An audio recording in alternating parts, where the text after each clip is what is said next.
This is the Imola GP preview, right, Kunal?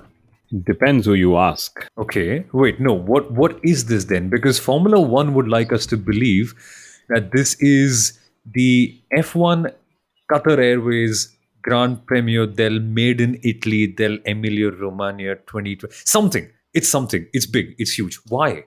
What's the point? Sponsors. Somebody's paying the money and three people are extracting value. I think that you just read out three brand names and I'm not going to name them and give them free publicity, but everybody listening in, go in, listen to the full name because it seems this is the long name Grand Prix preview. Let's just put it as that. Maybe that's also the title of the episode. I don't know. We normally discuss the title after we've recorded and we see what we pulled out. But Somil, it was a long name last year as well. Uh-huh.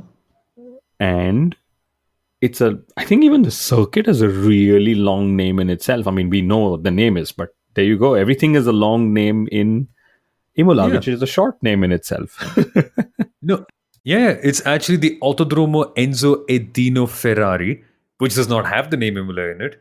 Neither does the Grand Prix, but we'll still call it Imola anyway. So, welcome to the Imola GB preview on the Inside Line F1 podcast. All this sponsorship money paid for nothing because you've got three brands, and which one should we call out anyway? So, at this point, I'm wondering why even be a sponsor? But this is the Imola GP preview. My name is Somal Arora. I'm the host of the Indian Racing League on Star Sports. And joining me as always is Kunal Shah, the former marketing head of the Force India F1 team and an FIA accredited F1 journalist for the Viaplay network. This is Imola Kunal, and this is the place where there are rumors swirling around. I mean, normally it's Spain that gets the rumors and the upgrades, but this time, Kunal, it's Imola. It's Imola, but I have to differ with you. And this is probably where we are coming from different generations of fans, right? What is the difference? You say we call it Imola. I grew up all along calling it San Marino because through the history of Yeah. the sport and growing up, it was always known as the San Marino Grand Prix. And in history, just to point out what you said, Spain was always the first race of the European season where everybody was bringing an upgrade and, it was like flyaway races and then suddenly Spain and then Monaco and Liberty Media is changing everything around they can. Now, Imola is the first race of the season and then comes Monaco and then comes Spain, which I can't remember the last time this happened. I mean, I'm not complaining just because I'm just bantering with you because we always do. Yeah, it's funny. It's actually crazy how it works because last year we had Imola, then Miami, then Spain, then Monaco, then Baku. And then Canada randomly after that. It was just a hodgepodge. But touchwood, this is still better and better for the teams as well, Kunal, because apart from the rumors of drivers getting the axe and even team principals getting the axe, there's also rumors about upgrades because often when we have the first European race of the season, we have teams coming up with big upgrades. Mercedes claiming that they have a big one, but I am just genuinely intrigued. Are they really upgrades? Because they're meant to be that, but again, you never know how they work out because sometimes they just don't really work well. Like Mercedes' upgrade early in the mid-season, I think they brought something and it didn't work out, and then they brought another one and that worked in. So I'm very intrigued to see what happens with that this weekend as well. Whose upgrades finally work? Let's talk of rumors, right? To me, upgrades are also rumors till such time they actually prove to be downgrades. We've seen a lot of times teams bring upgrades, they don't work, performance goes away, etc. They got to revert back to an old spec. But upgrades is going to be the big talk of the paddock. Everybody and their motorhomes and catering and basically everything that Formula One teams can bring upgrades to, they will bring upgrades to Sommel. The biggest noise that's been made for upgrades is, of course, Mercedes. We know they're going to bring something which will improve mechanical traction and mechanical drive quality of their car, etc., which will allow the drivers to take the car closer to the limits, etc., etc. But let's see, it's all down to upgrades. But yes, there is also, coming into this weekend, there was basically Nick De Vries.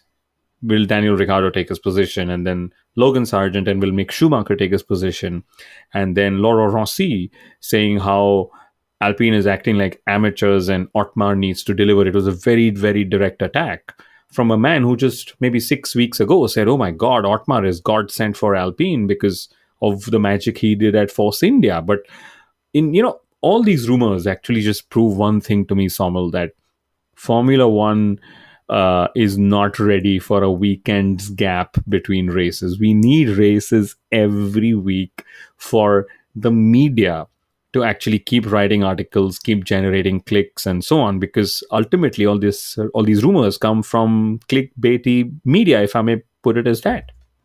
And what's the one thing we hate the most in life, Kunal? I know we both don't hate a lot of things. We're generally optimistic people, but what's the one thing we hate the most?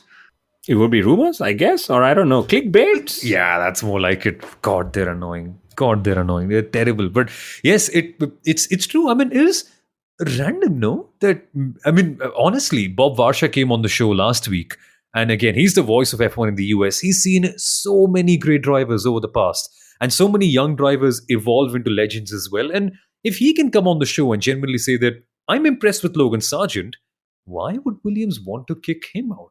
Like, what on earth? Like, think before writing us. I mean, I'd get it. It's a tough job to be in, but it's a little baseless. And I think the source of the rumors sometimes, quite often, is trust me, bro. I know. Trust me, bro. I know. That's what's exactly happening. It's crazy. And there's actually one more person in the rumor mills right now. Sebastian Vettel is either coming back. No He's got a way. job, apparently. Yeah. Because Formula E, now I know a lot of people zone out when I say Formula E, but Formula E, the owner or the part owner or the chairman, Alejandro Agag, turned around and said, Formula E approached Vettel for something, probably for a drive, hopefully for a drive. And he turned us down, and he basically speculated that seemed like Vettel has a job somewhere. So it's time sooner or later for people to turn around and say, is he joining Audi in Formula One in 2026, which is 3 years away? Or is he taking Helmut Marko's job because Red Bull management or the new management after Dietrich Mateschitz is sort of doing a cleanup and getting younger people, Franz Tost being the first of them, with Helmut Marko be the second of them. I think he just finished 70 years, was it, or 80 years last weekend? One of the two. He's Wait, basically 70 really years old, as but Red Bull ahead or something? What do you mean? No, I don't mean to like sort of taunt his age or something, but I wouldn't be surprised if that was the case as well, no? let's see. Let's see. I mean, Helmut Marko's, of course, been in the news for saying Liam Lawson, Ayumu Iwasa, Ricardo won't take DeFries's pace. I assume a lot of these drivers will be asked about their futures. But you know what? The drivers should be asked. 1 second, just thought of it. The drivers should be asked what's the name of the Grand Prix. And I promise you, it's going to be like one of those Twitter polls, but in real time, where you don't get to see the options and just stick the mic to say a Lewis or a Charles or Max and say, "What's the name of this Grand Prix?" Maybe Charles needs to know it because it's the home track, or the track is named after the Ferrari family, and so and Dino, his son, right? Son, wasn't it? Yeah, his son. Yeah, but Yeah. imagine they ask the drivers this, and the drivers will be like, "Yeah, we're in Imola. It's Imola Grand Prix," or the older ones like Fernando, maybe Sebastian would say, yeah, this is San Marino, because San Marino back in the days, wasn't it? This is 2005, 2006, Alonso versus Schumacher, some of the greatest battles that we've seen. Oh, yes, it was beautiful. And that's the kind of racing we all want, where you're close, but you just don't have to always pass, which I feel is also going to happen this weekend, Kunal, because we saw this last year as well in Imola. It was not just Lewis Hamilton who was struggling with passing. Generally, everyone was. And yes, they were able to follow closer thanks to the new cars, but the fact of the matter is, we just don't have that degree of competitive advantage from one team to the other. So the delta you need to pass is not there. And because the DRS straight is actually smaller here and it's also curved and the entry to turn number one is very tight, making moves here is tricky. Just ask George Russell about it. I mean, he hit Valtteri Bottas terribly in 2021 when that happened. So I feel, unfortunately, if we don't have the grid order mixed up like we had in Miami, this could be a bore fest. And it's not a sprint as well like last year, Kunal. I'll I tell you think what we could it's expect the crazy. FI to. Yeah. I'll tell you what I think the FI might do this weekend. After shortening the DRS in Mhm. Azerbaijan and then in Miami, they'll just say, let's extend the DRS. Let the whole circuit be a DRS zone because we need overtakes really badly. So assuming that'll happen, and then suddenly teams will realize, oh my goodness, we just don't need a rear wing, and let's just drop all the drag, and hopefully that'll lead us down the path where F1 cars are without a rear wing. I'm being silly when I say that, but yeah. So I'm excited to see how the racing goes on track. especially opening lap, opening few laps. The first corner is pretty tight. It's a left right chicane. I think we've seen Max Verstappen make a mistake a couple of years ago. We've seen Carlos Sainz make a mistake, or he got punted out actually. So either you're a current or a former Red Bull driver, and you would have probably made a mistake here in the first turn opening lap, I think. The irony, Kunal, not the irony, but the kind of correlation it is that Carlos Sainz got punted up by Daniel Ricciardo here at turn one, and a year later, another, well, I mean, Sainz was not a Red Bull Junior at that time, but still another Red Bull Junior is now being potentially punted by Daniel Ricciardo heading into Imola. So things are coming back, I guess. It's odd, but that's just the rumor mill for Yeah, you. What I want to talk about is actually qualifying, Kunal, because here I mentioned initially passing is going to be tricky. We've seen drivers make mistakes, and I fear that's going to be a problem in qualifying because this is a tight circuit. We've seen drivers here before struggle really to be the first person out properly because that's always like a debate. Do you want to be the first person out? And then it's such a tight track, the traffic also tends to gather at one spot as well, which means that in case of any crash, which by the way does happen quite often here, qualifying could be like a mixed grid order once again. And once that has normally happened, we've seen that Checo Perez tends to benefit, not Max Verstappen. I mean, think about it. Miami this time, I think in Baku as well. Saudi was one instance when we also had Max Verstappen lose out from an interrupted qualifying. Monaco in 22 and Monaco in 21 as well. It's like every time we have an interrupted qualifying, Max just loses. that's strange, right? So, for Formula One's sake, and for the fact that we get a drivers' championship battle, we can always keep hoping for a messed up qualifying, a messed up grid order, so that there are things that spice up. But we started with stockings. There are so many sponsors, around the Emilia Romagna Grand Prix, and why is it San Marino, Imola, etc. But let's stick to there are so many sponsors, and one big change is last year there was a sprint weekend format out here, right? But this year, there isn't a sprint weekend, so somebody's pocketing all the sponsorship money, but not paying it to Formula One to have a sprint weekend going this weekend. I wonder how much you actually have to pay for it, realistically, though. Would that be part of the contract as well? Like, hey, we're bringing you a sprint. How much more do you want to shell out? But realistically, as well, tickets would also be priced higher, right, for sprints? Is that the case? That's the fan. That's the model. Those are the fans that Liberty Media wants to keep talking to. Fans being the circuit owners, because suddenly you're able to price the Friday, Saturday, Sunday, Friday and Saturday and Sunday only tickets a little more higher. Broadcasters love it because suddenly you have more people tuning in on a Friday as well, rather than just a regular Saturday, Sunday. So the fan set that they're talking to is clearly the circuit owners and the broadcast rights owners, right? But what we should, get to, Somil, by what race this season can we say, or maybe never say, that Checo Perez's title challenge is over? It's like we're almost always waiting for that one race where something's going to happen and change the course of the season. In Miami, though, I must say that it was Max was, of course, in a league of his own, but he was also on the more preferred tire strategy. So will Checo bounce back, or will this be that race where we're like, oh my God, Max just ran away? Because he did run away last year.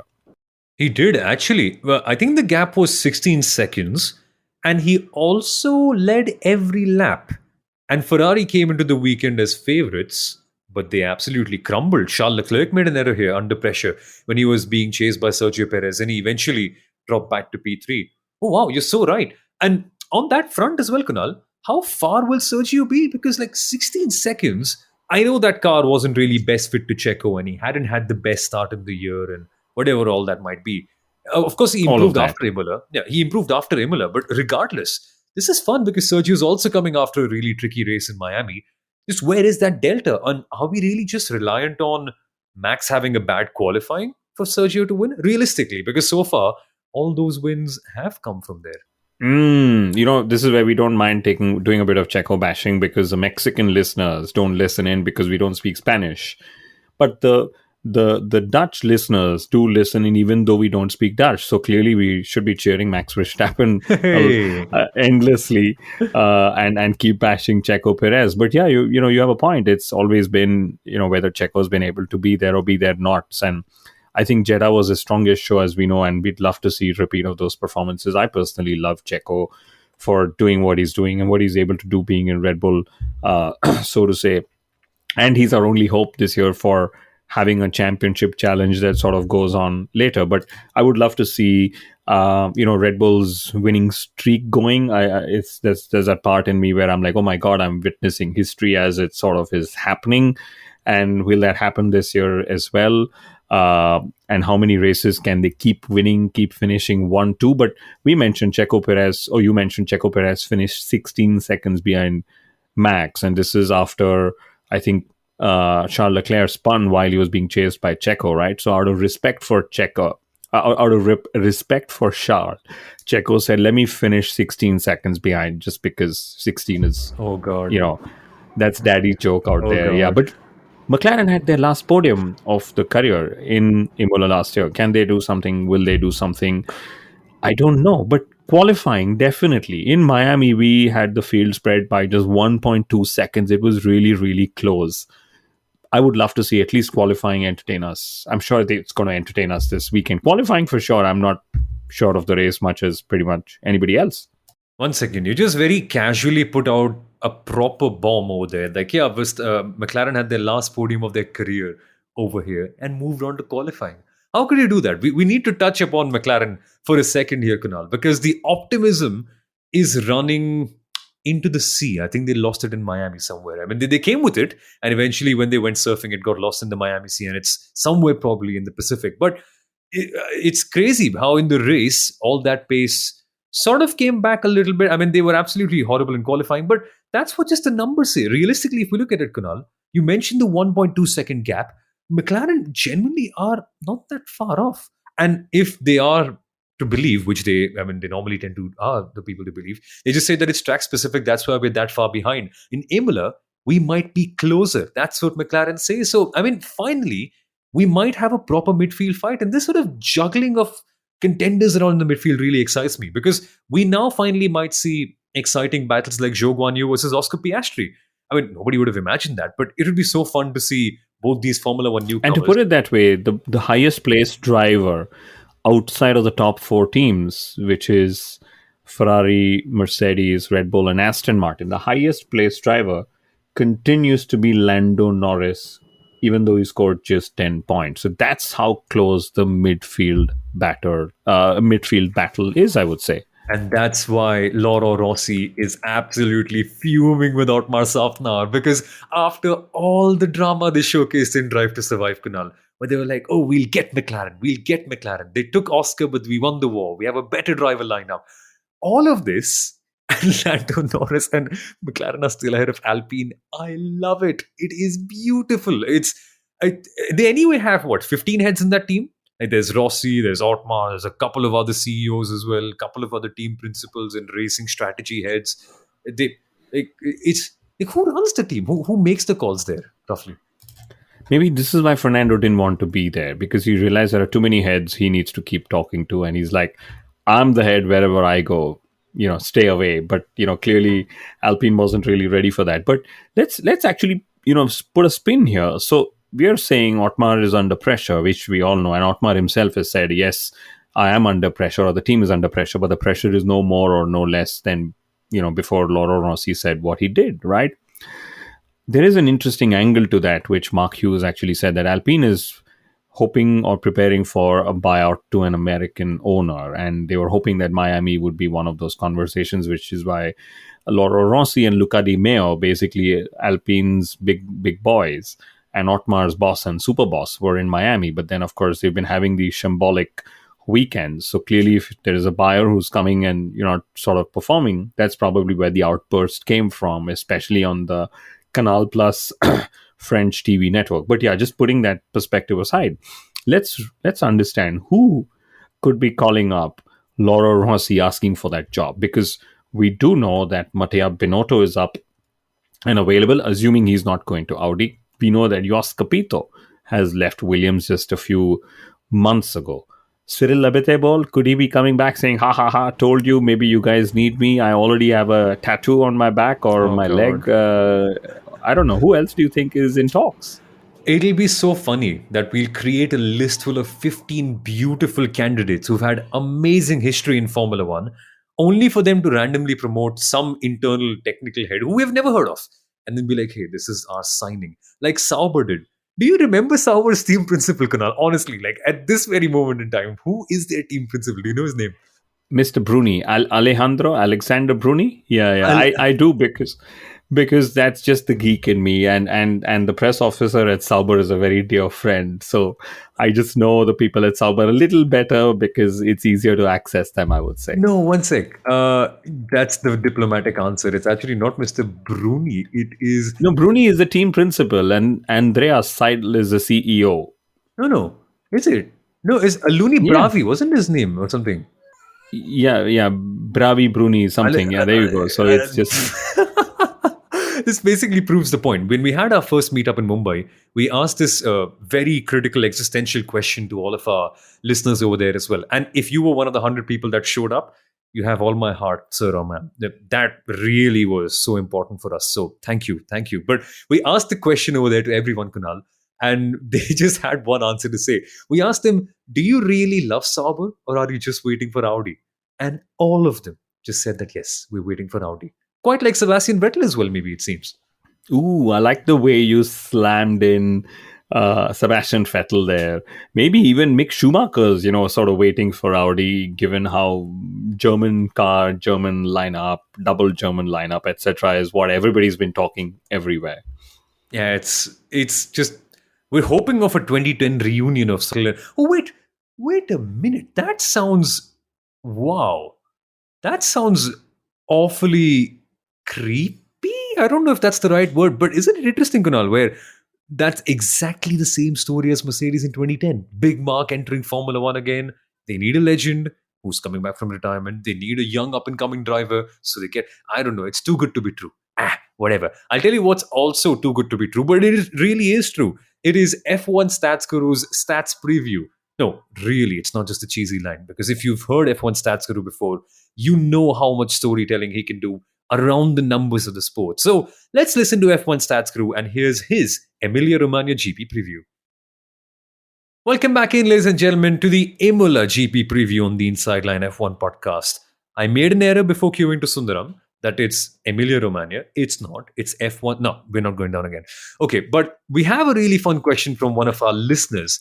And here's one from Anushka via Spotify. And by the way, folks, nowadays on Spotify, you can also leave your comments down below the episode so that we can interact with you essentially almost at the same platform. You don't have to go to the effort of reaching out to a Twitter or Instagram. So if in case you like that option, we'd be very, very happy to listen to your questions, just your opinions as well, and also what you had for breakfast. Because again, we have a user base that's from around the world, so it'll be fun to know what our listeners actually have for breakfast. Like, I had a paratha and a smoothie, which is not bad. I'll tell you more about that later. But the question from Anushka is, the FIA obviously supports F1 in America. So what if FIA made Williams give a contract to Sargent rather than Mick? Why else would they give a contract to a driver who didn't even have his super license? What do you reckon, Kunal? First things first, the FI, being the governing body, doesn't really get involved with driver contracts and so on. They, of course, are just the governing body and have super licenses and so on. But if I understand Anushka's question correctly, they are trying to say Formula One, or she's trying to ask Formula One, why did Formula One do this? And it's nothing new. We've seen Bernie Eccleston do this before as well during his era, where he would basically be able to control what drivers he wants in Formula One and not, and who he would choose and prefer. And that's sort of the route maybe Liberty Media is also going through for all the financial and whatever American reasons, as we know. And so giving a driver without American. a I'm sorry. I'm sorry. One yeah, second, Kunal. Did you just say American reasons? It's too good. It's too good. yeah, I Sorry. mean, and there was another point there. Why give a driver a contract, driver without a super license, a contract, when you have a driver like Mick Schumacher waiting for a contract with the super license? But that again is not unprecedented. We've seen teams offer contracts to up and coming drivers and make it conditional to the fact that, hey, we'd love to have you in the car, but it's for you to go and earn the super license that allows you to drive a Formula One car. Yeah, and I think Logan did that by finishing where he did in Formula 2. So even though he wasn't the best, he was P4 in the championship that year. But again, I don't blame Williams for that because in the financial condition that they are currently in, even though they have new investors, it still is a good revenue source, especially in like the budget cap era as well, when you need to sort of especially make ends meet and you're increasing your investment, which, by the way, Williams are. It may seem odd that all the other teams are actually saying, hey, we have to cut down on our costs. But all these years, Williams were operating under the budget cap. So this is the first time that Williams are actually getting to that level of spending. So they need a little bit more money here and there. And so Logan Sargent brings that. And he hasn't been too bad. Bob Varsha liked him. We are indifferent to him, let's put it that way. But that actually brings me on to talking about all the other drivers as well, Kunal, because we're at that stage where we need to talk about the predictions. And this one is going to be wild. Now that we're talking about rumors, now that we're talking about silly things happening in the paddock, let's also go for something silly. I feel that Carlos Sainz, I'm not saying win yet, that pause was intentional. I think Carlos Sainz gets a podium, which in itself would be a big deal in my head. I would say that you are definitely going for Carlos Sainz for the win, like you always do. But I'll tell you where the next rumor is going to come from. Right? Very interestingly, the first rumor that came out was for Nick De Vries, who we just spoke of, who's 20th and last in the drivers' championship. Then the rumor following Nick's was for Logan Sargent, who is basically 19th in the drivers' championship. Now I wonder, and this is not me saying this, but Nityanand, who's basically our data guru and makes all those cool graphs that you see on our social media, he saw a trend. He's like, maybe the rumor writers are picking drivers from the bottom of the drivers' championship table. So the next one could actually be Alexander Albon. That's my prediction for whichever race. By which race will there be a rumor for Alexander Albon? I mean, you never know. Albon is over driving the car and he's getting results, of course, sometimes crashing. Could he be going somewhere else like an Audi or Alfa Romeo? Because Valtteri Bottas has, of course, not been driving as well since he's had the mullet or whatever that's called. But another prediction that I'm going to make, Sommel, is fastest pit stop award. Strangely, in the first 5 races of the season, we've had Ferrari, Red Bull, and Ferrari. So which technically means that if we were to continue down the trend, Ferrari is going to score the fastest pit stop this weekend. Of course, I'm being completely foolish, but that's what I love about the trends. I'll go one step higher with the trend when it comes to who can actually win the race this weekend. In 2020, Lewis Hamilton won starting second. In 2021, Max Verstappen won starting third. In 2022, Max Verstappen won starting first. So in the last 3 years, the first 3 starters have won the race. Could it be somebody starting from the pit lane who will win this weekend? Because that's sort of counted as starting from P0. Oh, God. No, but wait, technically, okay, here's a corny joke alert. Don't leave us. Please don't switch off at this point. But isn't technically every competitor starting on P0, Kunal? Unless it's the Reigns, because it's the Pirelli P0. Oh my goodness, that was the most incredible joke I've ever heard. Oh God. No. Sorry, guys. Sorry. I'm going to add this to my daddy jokes list. No, sorry. We tend to go off track sometime. But what's your prediction? And for the first time, you can actually let us know by the comment section on Spotify as well. And we'd love to hear them genuinely, because when we're releasing this episode, there's a decent amount of time until the race comes in as well. So even if you're listening to this on a Friday evening, we'd love to know. And we're definitely keeping an eye on everything as well. So thank you everyone for listening to this episode. And if you're in Mumbai this weekend, join us at the other social. We're going to have a mega screening of the Imola GP as well. And it's going to be a fun party, essentially. We're going to have a pre-race interaction, a post-race one as well. Lots of fun guests will be a part of the evening as well. And there's a special quiz over there too. So thank you, everyone. Thank you so much for listening till this point. If you're interested for that episode, or for that event rather, I'd say, check out the link in the description below. And we'd absolutely love to have you there. See you until then, folks. See you for the Emilia Romagna GP review. Bye-bye.